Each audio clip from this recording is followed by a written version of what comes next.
எல்லாருக்கும் வணக்கம். நான் காட்ட போகிறது அவித்த மீன் இடி சம்பல்.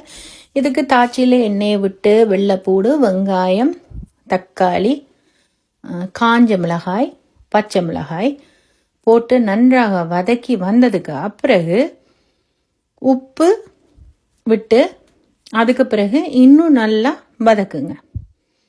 வதக்குனதுக்கு அப்பிறகு இதுக்கு நீங்கள் உரல் கட்டாயம் தேவை.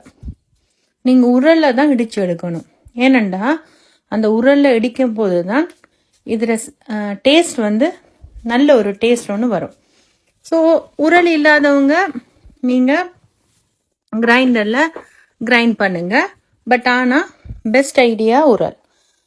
ஸோ அருள் முருளாக இருக்கிற மாதிரியே நீங்கள் நல்லா இடித்து எடுங்க. இடித்து எடுத்ததுக்கு அப்பிறகு இப்படி தான் வரும்.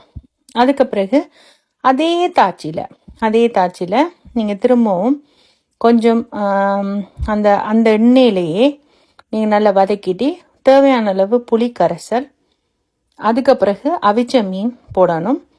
எந்த மீன்னாலும் ஓகே தான். ஸோ நான் டூனா ஃபிஷ் எடுத்திருக்கிறேன். அதோடு சேர்ந்து சமனையும் நான் சேர்த்துருக்கிறேன். இது ஃப்ரெஷ்ஷான மீன் தான்.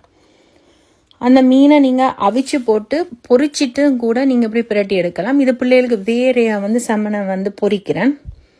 ஸோ அவங்க பிள்ளைகள் கேட்டாங்கன்னு சொல்லி.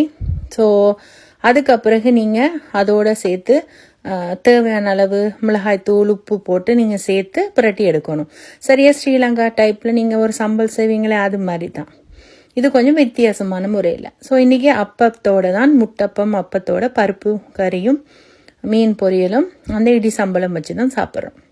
இப்படி ஒருக்கா செஞ்சு பாருங்கள். இந்த இடி சம்பல் வேறு லெவலில் இருக்கும்.